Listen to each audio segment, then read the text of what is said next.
2015 has been a roller coaster year on Wall Street, that's for sure. For the first time since the financial crisis of '08, the Dow is at risk for negative return. So this could be the first down year since 2008. Stocks jumped yesterday with the Dow up 1.1%. We've seen triple-digit moves on the Dow in each of the last 9 sessions. But all in, the Dow is up just 30 points over that time frame. So what about 2016? Will we see more volatility? PNC Wealth Management Chief Investment Strategist Bill Stone joining the conversation right now. Bill, good to see you. Hey, thanks for having me. Thanks so much for joining us. What kind of a 2016 are you expecting? I think you're right on the volatility. I think even if you just say, well, we got the Fed out of the way, in December here, but the big story, I think, or one of the big stories next year is going to be, waiting on the Fed some more. So the Fed says it's going to hike 4 more times on the median. We say 3. Markets probably have less than that priced in. So, how does that play out over time? I think the other interesting note is just how does the market react to the fact that inflation is likely to show up a bit higher? Now, admittedly, it's probably not enough to get really worried about, but in the sense that you get harder comparisons because inflation was so low this year and oil, collapsed this year.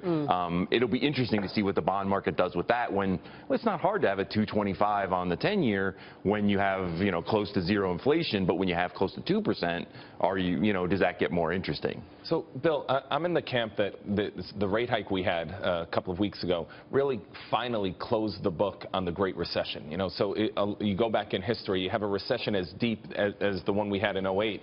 Sometimes it can take up to 7 years or more to really recover. So I think now just being out of the 0 interest rate environment, I think is going to do a lot for the psyche of the American people, and I think we kind of get back to normal. And so I'm a little more bullish on 2016 than a lot of people. You are, huh? Yeah, I mean, I think we actually have some upside possibilities. So, maybe we've seen like this week we've seen some rally in oil. I don't want oil to go crazy on the upside. I don't think it's going to, by the way, because I think supply just comes in and keeps it there. But just seeing some stabilization, seeing a little bit of move up will help a lot of things. You'll no longer have the worries every day about, what high yield is going to run into trouble, what company might have to declare because, oil's too low to support their business. So I do think there is some possible upside. So we're still positive, even though I say, be ready for volatility. I thought it was interesting yesterday because the market rose because of the oil story. The energy stocks really were surging. Would you buy energy companies right here? I mean, we've said probably too early that you ought to look at nibbling in there because the fact is when they trash an area like that's been trashed, you look for survivors, right? Because you don't know how long it's going to stay low. I think that's worth doing. The other thing is they want dividends, right? And they're going to keep those dividends and protect those dividends even if they have to cut jobs in the oil sector. Absolutely, and that's where the risk comes in too, though, because if you're buying an energy name for the dividend and that dividend gets cut, a lot of times the market will react and take the stock down a lot more than the cut in the dividend. So I think you do want to find quality names, but I'm with you. Finding names. I think the big oil companies have figured out how to operate with oil in the mid-30s or low 40s. So now really? they, of course, I think most certainly. So now when you get up into the 40s and 50s, it's going to be increased profits for them. And I think a big play on this will be housing. It's only a year ago we were talking about millennials rent. It's a renter's economy now. No one's going to be buying houses. But now you look at the data, and there are homes being bought. So I think that's going to be a big boost for the economy in 2016, housing. Yeah, and we've seen some already this year. I mean, it's been a quiet story that housing's actually been good this year. And you're right. I think it continues. And autos. Housing and autos. Really I mean, you're selling tons of autos.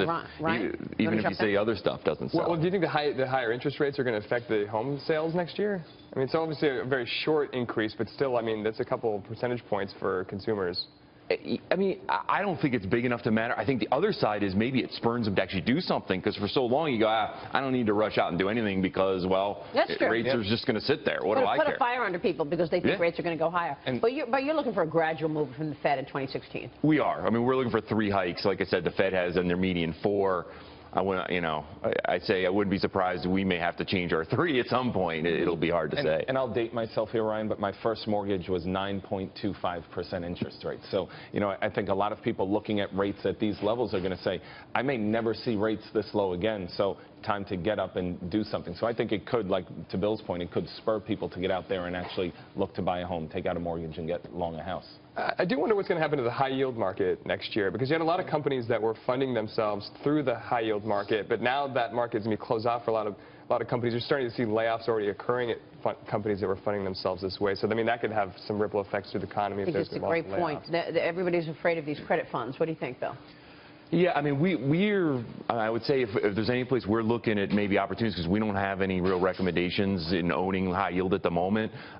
We actually think it may end up being an opportunity because it has spread beyond energy, but certainly I think it's primarily an energy story, the high yield issues. And, you know, anytime there's worries, what I always say is what happens is the energy was in trouble, so then people sell what they can sell, not necessarily what they want to sell. Absolutely. So then you end up having problems in other areas that don't necessarily deserve to have those problems. So I guess I'm not as worried about that shutting down for, you know, the long term. The energy side, it'll matter what happens, obviously, with oil prices. And we'll see, I think, consolidation in that space, you know, to where earlier point around the big and strong players probably get stronger because they'll get opportunities to take some people out. All right, Bill, good to have you on the show. Thank you. Thank you so much. Bill Stone, PNC. The chip